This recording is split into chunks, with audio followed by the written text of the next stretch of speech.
Monday, October 13th. It's now 6 o'clock. We'll call the meeting to order. If you have any communications from the public, we have slips over there to fill out and give them to Yesa Benson, our secretary. And you can have, when we have the public comments, and we'll call you up. With that, we'll call to order and ask for the roll call. Commissioner Enciso? Here. Commissioner Keith? Here. Commissioner Newcomb? Here. Vice Chair Brittingham? Here. Chair Barron? Here. And let the record show that Kelly Lucia, our planning director, is here. Celine Sevilla, our senior planner, is here. And Catherine Reed, our city attorney, assistant city attorney, is here. Yesa Benson, our commission secretary. And we also have, I didn't see the name, sorry. There we go, Steve Gunnels. Thank you. All right, with that, we'll stand for the Pledge of Allegiance, please. Ready? Begin. I pledge allegiance to the flag of the United States of America and to the republic for which it stands, one nation, under God, indivisible, with liberty and justice for all.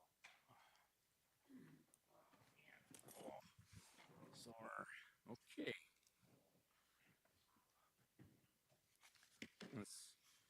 Do we have any communication from public or emails? Or I've received none. none? Okay. Then we'll go into approval of the minutes. Can I get a motion? Any corrections, changes on the minutes or from June 23rd? I'll make a motion to approve the minutes. Second.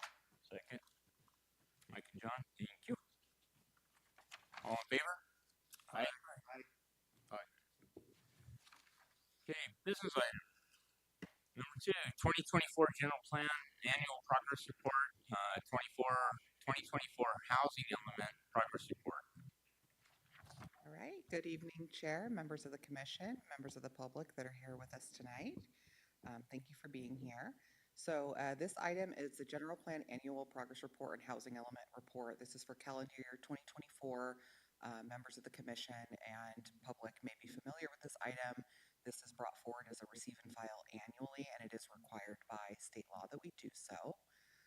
Just to refresh our memories on why we're looking at this item, every year the city is required to submit a status of our general plan and progress in its implementation, and our progress in meeting our share of our RHNA, our HNA, you may be familiar with that acronym, and our local efforts to remove governmental constraints to the maintenance, improvement, and development of housing. So after we go through the efforts to develop our housing element of our general plan, the state wants to check in with us every year and see how we're doing. So that's what this item is. It is dismal. So what we have for calendar year 2024, I'll start with the permits that were actually issued. 4. I didn't miss a zero there, slip a 1, 4. We issued 4 residential building permits in calendar year 2024, and 3 of those were accessory dwelling units. So 3 ADUs, 1 residential unit, all of those were infill, and that's it. For entitlement, we did a little bit better. We had 170 single-family detached units that were entitled. 168 of those were in the Summerwell Commons development. 120 of those were in the Enclaves, which is that townhome development that got entitled over off of 5th and L. So that's what we did. That's what we're reporting to the state. I wanted to provide some perspective. It was really interesting to me, the trends that we've had on the number of units that have been issued throughout the years. So I pulled the last 10 years so we could look at them just to understand where we've been and where we're going. From 2014 to 2017, we issued 0 units, and then it jumped way up. 2018, we issued 86. 2019, 286, 2020, 342, that was a busy year. 2021 was 94, started dipping back down. 2022 was 16.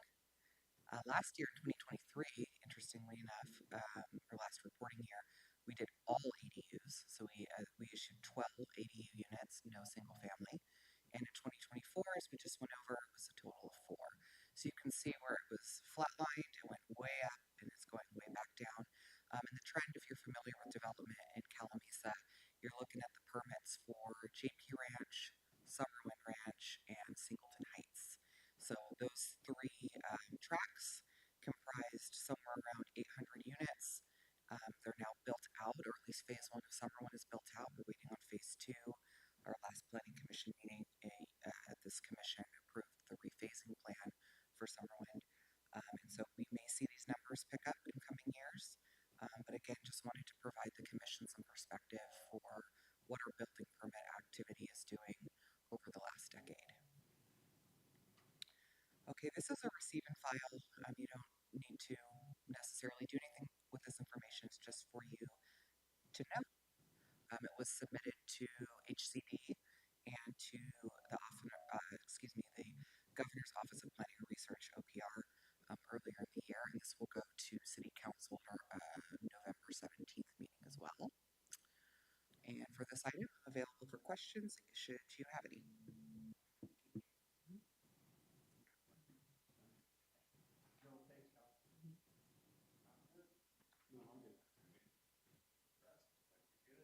Okay. Yep. You're welcome.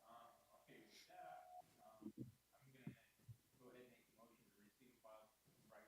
Receive file. It's receive and file. All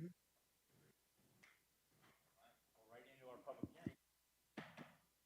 Open the public hearing for zone text amendment 2502, ZTA 2502 for draft ordinance 418, a recommendation that the city council amend the Calamasa Municipal Code section in 18.130.070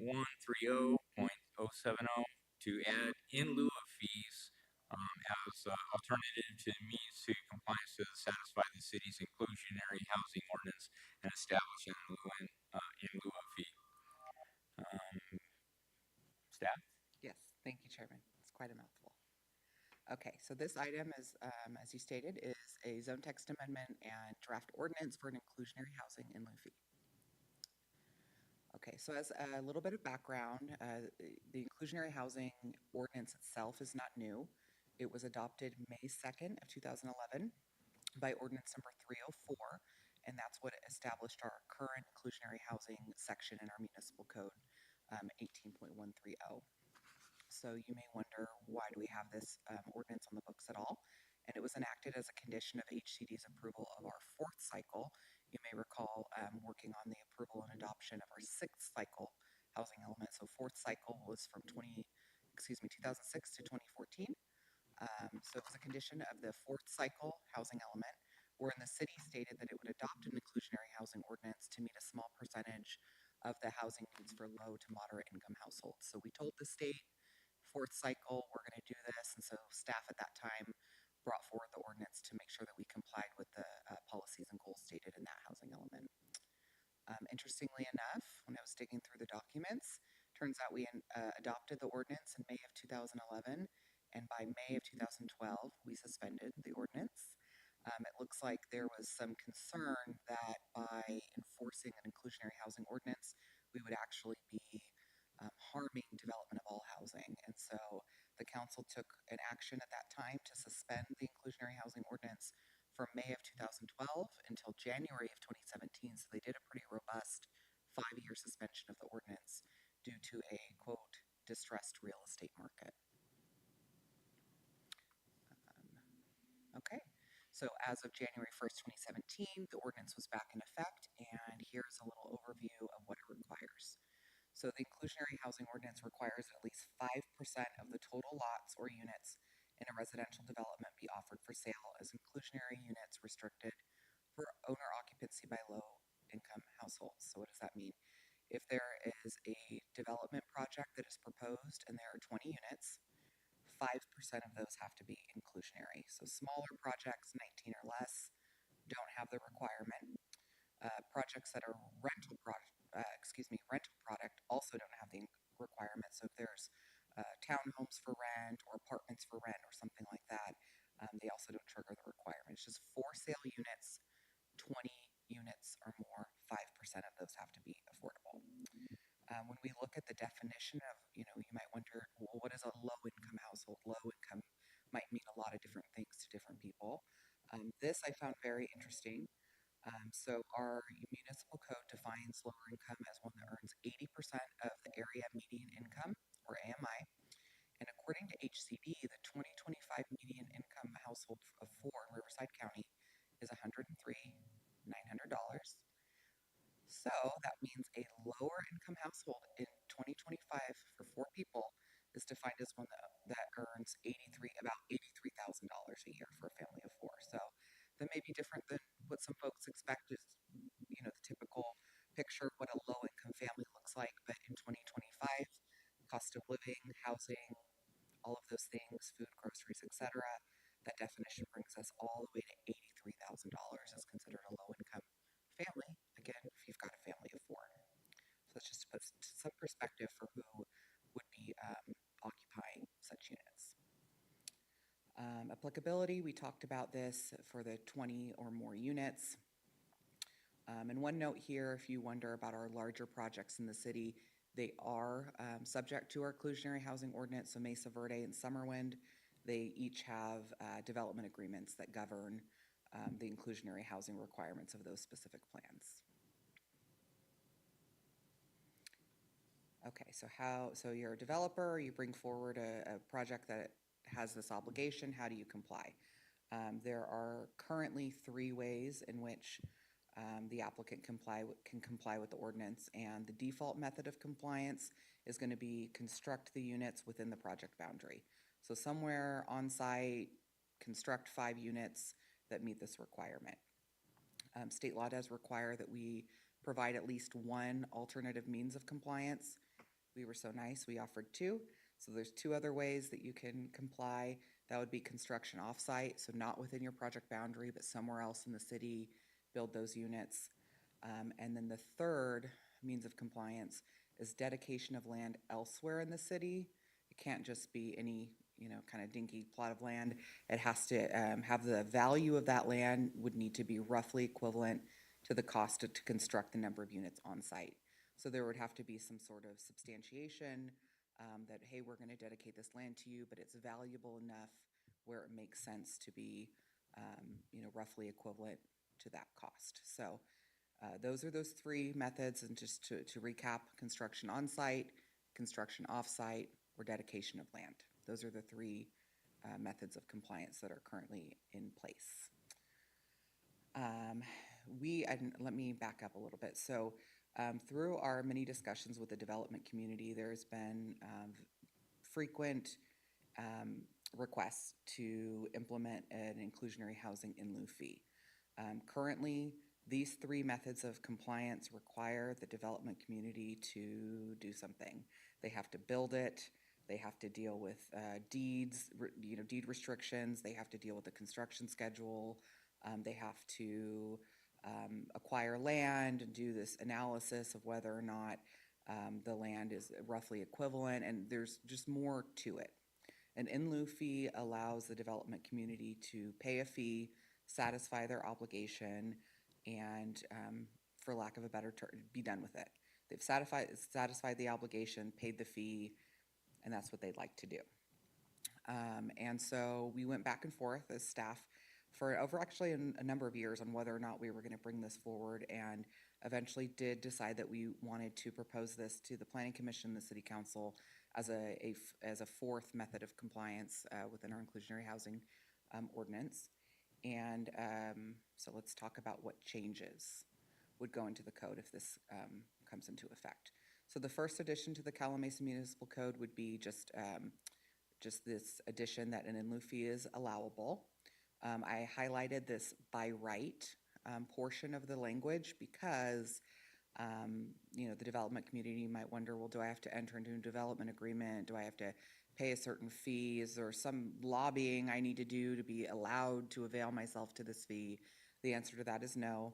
It would be by right. So staff would inform the developer, hey, you have this obligation. You've got 4 ways to comply. What do you want to do? And if they pick an in lieu fee, they can do that if approved. Okay, the other items of note within the proposed revisions to the municipal code is that the amount of the in lieu fee shall be calculated as established by resolution adopted by the city council, as may be amended from time to time. So I thought that was important to highlight because the city council sets the fee by resolution. And as you'll see in the staff report and packet, there is a provision that contemplates an annual increase due to CPI and so forth.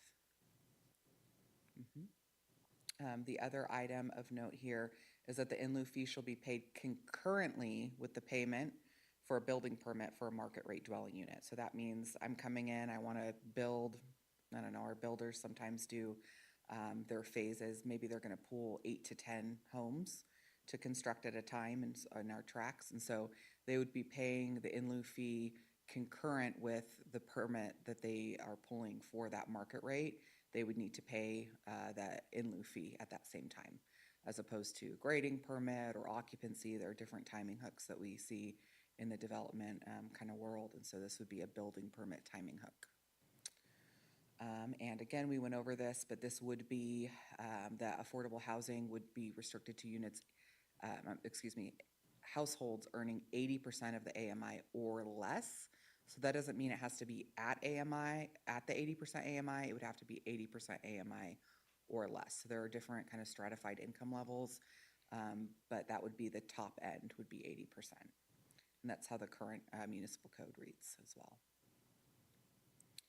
Okay, another item of note here, in addition to the municipal code, if approved, is that the inclusionary housing plan will need to include the total square footage of the proposed finished residential living area, excluding garages. So we're not going to have them pay a fee on the garage square footage, but for all market rate units. So essentially, the applicant would need to provide the square footage of that finished residential living area, and that's how we would calculate the obligation, the financial obligation owed for the in lieu fee. Okay, that brings me to the fee amount. We worked with PlaceWorks, so we have Steve Gunnels as the chief economist for PlaceWorks here this evening, prepare the report for us. The fee recommendation based on that report would be $3.40 per square foot of finished floor residential area, again, excluding garages. And there's a typical here at the bottom of the page for a typical 2,395 square foot home. The total fee would be about $8,100. And in total, the fee would generate $163,087 for the city to contribute for the construction of each affordable housing unit. And I kind of skipped over an important piece of this. I said developers like to pay a fee and by all means kind of be done with the obligation. Well, the city gets the money, now what, right? Kind of begs the question. So the city would be required per the ordinance to establish a special fund where we would keep the money and it would accrue over time. So we have a large amount of residential tract units, multifamily units, et cetera, that are kind of in the pipeline. And so we would accrue the funds over time, put them in a special fund, and then the city would partner with an affordable housing developer, which it's very much a niche industry where there are folks that, you know, their whole bread and butter, what they do for a living is they build affordable housing. And so those folks, affordable housing developers, they leverage kind of a different suite of financing mechanisms to be able to bring a project to life. And those include federal low-income tax credits, conventional bank financing, and then they frequently come to cities with their hand out and say, do you have any in lieu fees? We've certainly have had that happen, and we've had to tell those affordable housing developers, no, we don't. And so we haven't had any deed-restricted inclusionary housing units constructed in the city, so we didn't have any funds to be able to contribute.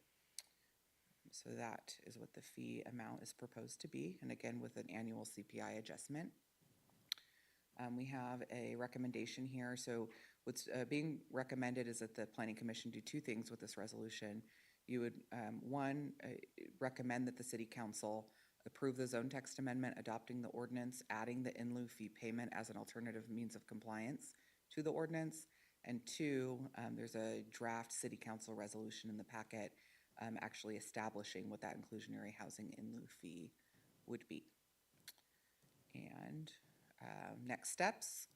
City Council is anticipated to hold a public hearing to consider approval of this item on November 17th, 2025. So if the commission or any members of the public are interested in seeing this action through to the end, that's that proposed date for the next step. For questions, I'm available. Again, we also have Steve Gunnels here from PlaceWorks available to answer questions you may have about the calculation, and Catherine Reed is here from the City Attorney's Office. With that, turn it back over to you, Chairman. Great, thank you very much, excellent. So since this is a city-initiated thing, it would be the applicant is the city for that one there. Yep. So we have public testimony. Do we have any? We've received no testimony. No public testimony? Okay. Applicant, so just close the public hearing then. And we'll go to commission discussions. John, questions? Appreciate all the work put in by you and your staff. A lot of work. So, and it's good to see you. Thank you. Thank you, Kelly. Yeah, great job of explaining it, both today on the phone and then tonight as well, so that we can understand it. And do we find that we're going to have any opposition to this in any way, legally or otherwise? That's my only other question that I didn't get to ask you earlier. Sure. So I'll just say that we have not received any public comment to date. There is another opportunity for a public hearing. We are advertising these meetings in the newspaper and in all of the required postings, et cetera. That being said, what we are finding is that folks that may oppose a development-related fee would most likely be our development community. So we might have builders, brokers, developers, et cetera, that come and say, we are adopting a new fee. What are you doing? And have some sort of opposition. However, in this particular instance, this is kind of interesting, right? Because this almost relieves them of an obligation where, again, well, you don't have to pay this fee. Go ahead, build the units within your project, right? And they go, no, I don't want to do that. I don't want to pay. I want to pay a fee. So what we're actually finding, or what I'm finding in working through this process, is actually appears to be something that is supported by our development community and hopefully brings forth market rate units quicker, because it allows the developers to kind of not worry about the inclusionary housing requirement.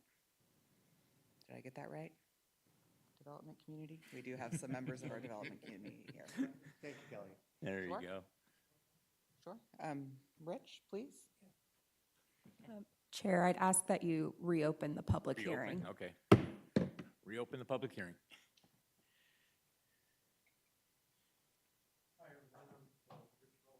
Summerwind Commons project, and by way of example, we have 168 small lot, 0 lot line homes approved as our phase 2 for Summerwind Commons. And with that, we were tasked with about 8 units of affordable housing to be done, the inclusionary housing. And also being part of the Summerwind Ranch specific plan, there's another 3,850 homes as part of it. And the specific plan also called for 150 affordable units to be placed somewhere in the specific plan. But with the lack of a master developer in place after the SunCal bankruptcy, we all became a gaggle of adjacent property owners to try and decide who would do it, where we do it, how we do it, who would fund it. And we talked to a lot of different affordable housing developers. And from that sense, I got involved with Kelly, and we kind of, with the overlay district, and tried to,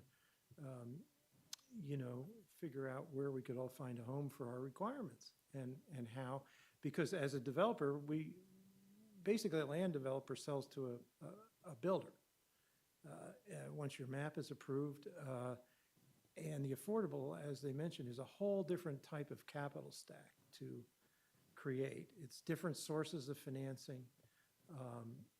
It's hard to assess a land value to it because the rents are lower, and if you had built normal apartments, you'd be upside down. So there wasn't much of a land residual value there. And the in lieu fee allows us to kind of know what our exposure is, possibly use a CFD for some of the fees, and it makes it a smoother, more integrated process for everybody involved in developing homes and specific plans and outside of specific plans in Calamasa. So anyway, and we are also interested in the affordable housing higher density site that you guys put into the overlay district. We'd like to maybe throw our hats in the ring on that. So anyway, that's kind of, that's it. And I think talking to everyone, we all try to work together for the infrastructure, for the common bonding, and then, you know, we all know what happened with Oak Valley, and it got delayed and slowed up and everything else. So we were all trying to just kind of sort it out. And I think Paul Onifer is not here to object. You know, Shopoff's not here to object. We're here to support it. You know, so anyway, that's our 2 cents. Great, Thank thank you. you, Okay, Rich. thanks. And I guess to Rich's point, we did make available the draft report to all of kind of the large stakeholders that Rich mentioned. So the Summerlin Ranch specific plan residential developer, the Mesa Verde developer, and so forth. We said, hey, this is coming forward. Are you interested in attending? So just so you know, our large stakeholders were informed of this meeting this evening. Okay, I'll close the public hearing again. And then back to the commission again. Louis, you have any questions? No questions or concerns. Thank you for breaking that down for us. Thank you. Thank you. Mike? Okay, well, first off, I guess, how is it working out in Summerwin? Since they've already built, do we build inclusionary housing there, or what have they done on that? Do we have low-income people that are moved in there already? No. So again, the inclusionary housing ordinance was temporarily suspended for a number of years.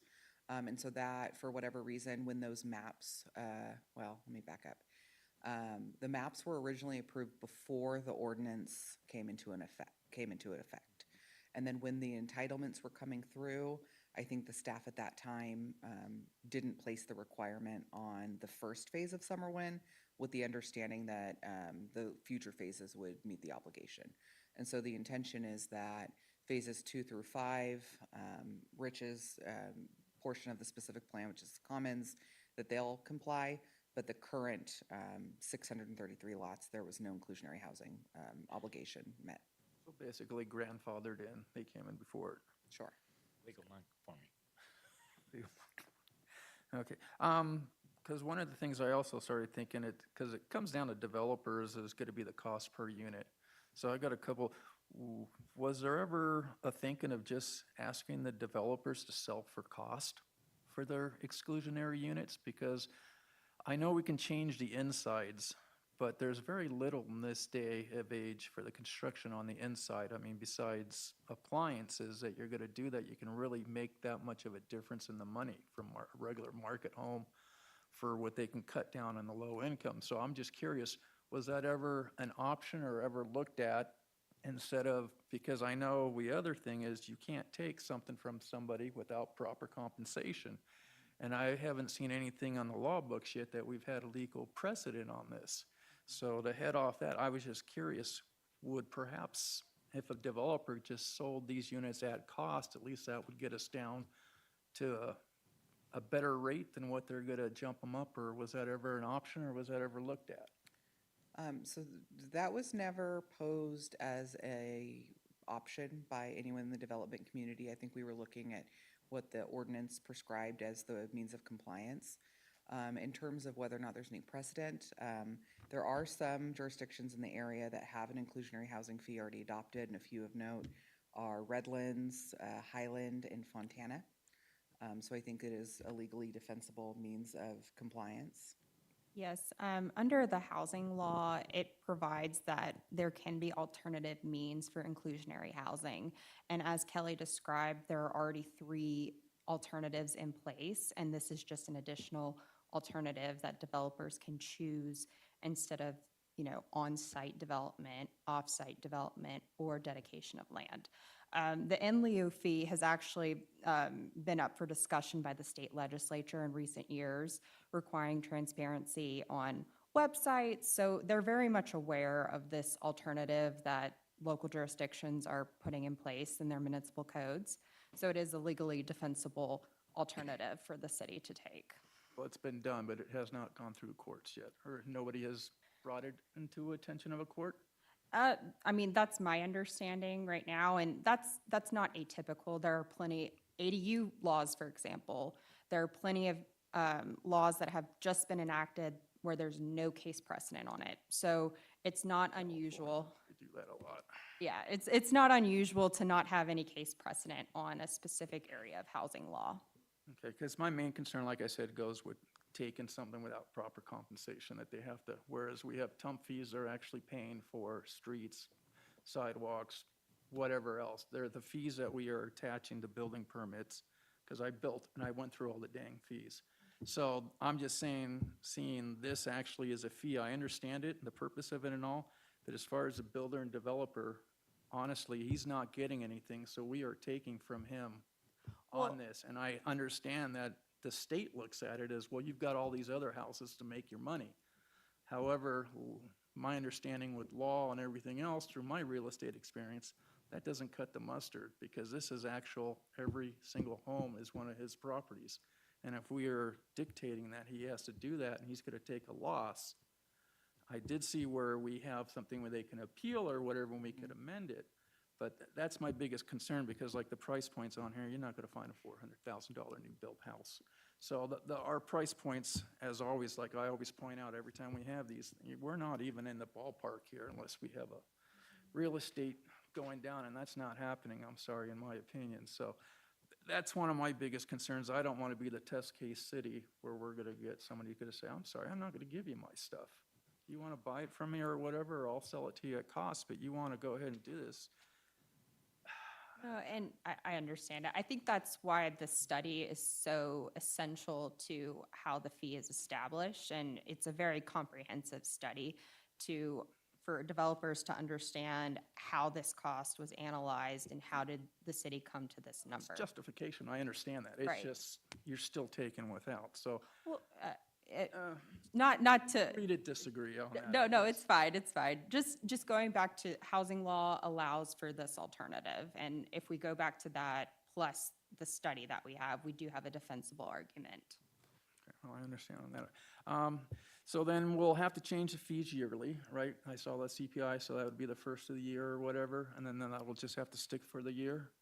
And then it will be revisited by city council every year to see if we need to raise it or whatever. So our fiscal year begins July 1 of every year, and I think the way we set it up is that we take a look back in April annually, correct, Steve? And then it would be brought forth to the city council for consideration annually with some of our other regular fee increases, such as MSHCP always seems to go up annually, TUMP and so forth. Okay. Another question is, I know we had reduced our building fees since that really kicked our teeth in over a decade ago. What is this doing to the overall price then? Because with all the fees that we have to get for the building permit, TUMP fees, the extra 8,000, and that doesn't sound so bad, but on the top of everything, are we now asking developers to chuck out 35, 45,000 in fees? I mean, I haven't looked at what our water meters are lately, but I'm guessing when I built 2 decades ago almost, it was $1,200 or 12,000? Yeah, 12,000. Yeah, so, I mean, just with all their things, are we gonna be pricing out builders now, just adding the fees like what we stepped into before when we had to cut fees back because everybody started getting a little greedy with the money on the developers, and that really shot us in the foot. Sure. So I'm just curious, have we looked at what are we looking at total cost? Yeah, so a couple of points. So this isn't a new requirement. Again, this has been in place since 2011, 2012. This is an optional in lieu fee. They could construct the units or on-site or off-site or dedicate the land. This is meant to be, to assist housing development and so forth. Regarding connections to water and sewer, we'd have to work with our partners over at Yucaipa Valley Water District, South Mesa Water Company. We don't necessarily have all of the information on their up-to-date connection fee. I can tell you that currently, for one single-family home, development impact fees for all of the city fees, not sewer, not water, not TUMF, not MSHCP, it's about $18,000 for one single-family home. We are going through an update to our development impact fee study So that will be on a council agenda in the near future, in the next, however year or so. But so this again, this is a fee that either they could choose to pay, or they could choose to comply with the ordinance in another one of the alternative means of compliance. All right, thank you. Awesome, thank you, Mike. My one question that I had on the thing, because I was trying to wrap my head around the numbers there, and that $3.40 a square foot for living area. So is that, well, are we considering that's a turnkey number? That means drywall, roof, everything's all done, and finished house, $3.40? I think this is a fabulous opportunity for Steve Gunnels to Yeah. approach the podium and talk to us about the fee study that he prepared.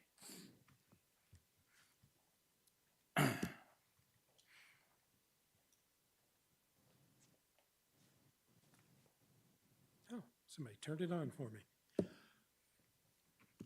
So your question was about how the fees applied? The $3.40, Yeah, so when the, trying to sort of figure for the living They area, come in which with the would not building. include like your fireplace, or you typically you have the fireplace in a niche or TV niche or whatever on one side of the wall, wherever that's at, that's not counting. They did it all over in Ucaipa, and I just have a hard time getting around those. And, and then not count, the garage and stuff. Well, there's 480, almost 500 square feet in a garage too, but at $3.40, is that a turnkey number? that's the number, it's not based on the cost to build the market rate house. Uh-huh. It's based on the square footage of house that they're applying for a building permit to construct. And we're excluding the garage. Just that's the way it's done sometimes, because you get some smaller lot subdivisions where they don't have big garages, bigger lots with bigger garages. It gets a little convoluted. We could include the garage, and that would, we've just got a dollar amount we're dividing by the average built house size. If we put the garage in, then that number would come down a little, but you're applying it to a bigger number. We're still looking to get about $160,000 out of every 20 market rate houses on average. But see, my problem with that is that if you got 20 market rate houses, or 20 houses that you're gonna build, and you're only gonna get 160,000 of it, you're not gonna get a single house built. It's gonna take multiple units because of the Right. cost of So- materials. When I was looking at this, and I was looking, the framing alone for an average house, just the framing, wood, roof trusses, walls, and everything like that, when I was doing the numbers, when I got this in here, I was looking at that, it was $26 a square foot for just framing. Yeah. Concrete's $166 a yard right now, and all the other things that go up, stucco and stuff like that. I was like, how are we gonna build these houses with this fee being at this price? Yeah, so what we did is we looked at, there's two things we're talking about. We're talking about the market rate housing, the market rate developer's gonna build. And that may be a 2,400 square foot house, all the costs that go with that. And then there's the affordable housing that would eventually get built. And that is, we're looking at what the affordable developers are going through in Riverside County to build their affordable units. And it's coming out at about, the numbers in here, but just over $400,000 per unit. So we've talked to affordable developers, and they basically have three pools of money they draw from. There's low-income housing tax credits. They get conventional bank financing because the people who move into the affordable housing, they're paying rent. It's just lower than market rate, but they're paying rent. So some of that rent is going to pay back that conventional loan. And then the other piece of the pie is they're going out to charitable trusts. They're going out to the county. They're going to the city. They're bringing in 3, 5, 8 different funding sources. And for them, it's a real challenge because the low-income housing tax credits may take a year, may take 2 years, may take 3 years. So they need to go to the county and get a commitment from the county for some money and get the county to hold on to it for 3 years while they wait to get their tax credits. So what the affordable developers have told us is they're comfortable that they can get the low-income housing tax credits. They're comfortable they can get the bank financing. If through this fee, the city was able to step in with and alleviate them having to go to 3, 4, 8 different organizations to get money, that would make it so much easier for them to actually finance and get started on building. And that's the 160,000 is the average across these developments, affordable housing developments that have been funded through the state. So that's what we're looking to create is that piece. And what they're building is multifamily.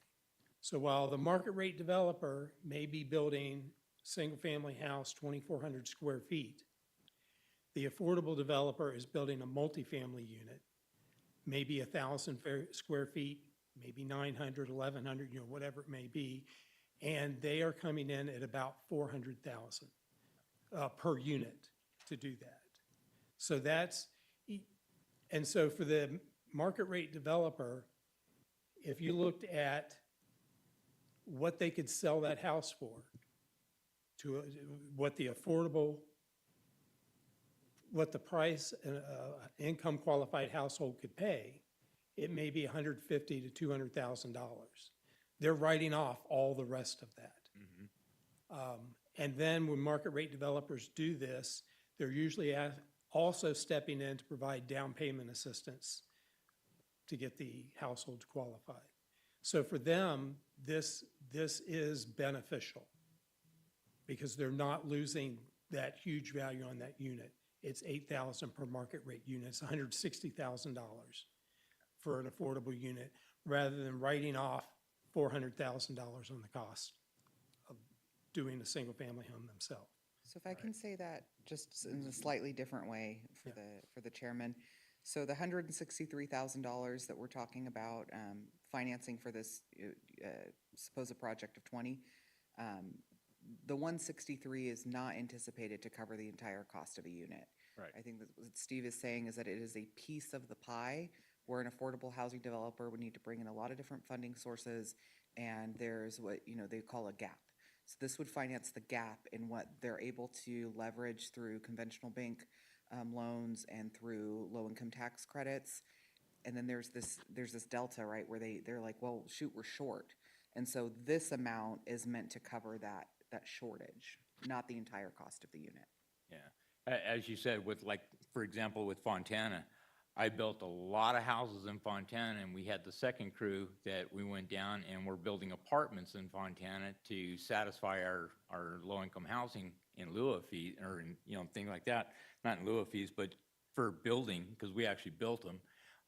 We did apartments, a lot of apartments for every of the houses that we built, what we had to do in Fontana. I did that back in the 90s a lot.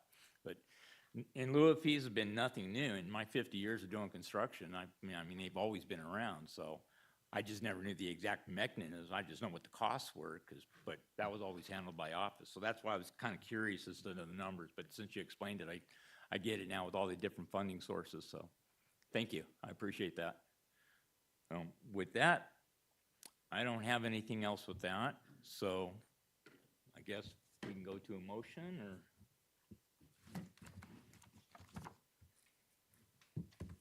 Anybody want to make a motion or I make a motion to approve or recommend. want to read the whole thing? Do you want me? No? Okay, I will. For Unfortunately, we practice. gotta read the Which whole one is it? Number 3. Okay.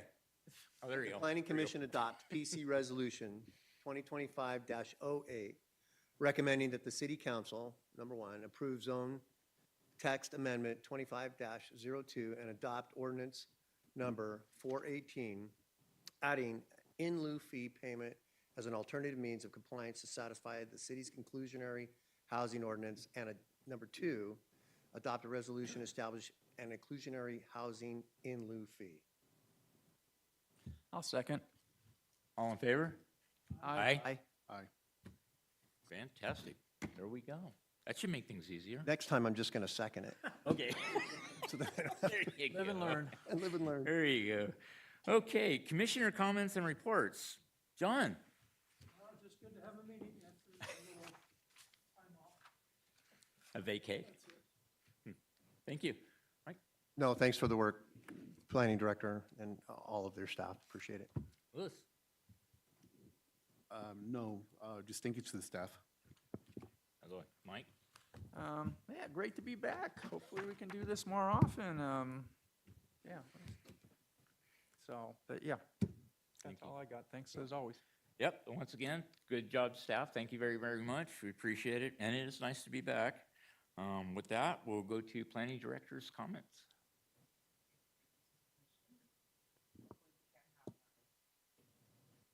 There we go. Hopefully, we can have more meetings, but you saw that building permit data. They're just not coming in, right? Uh-huh. So just one item of note, maybe Asa can help me out with the time, but we will be having our annual trunk or treat at the Summerwind Trails Park.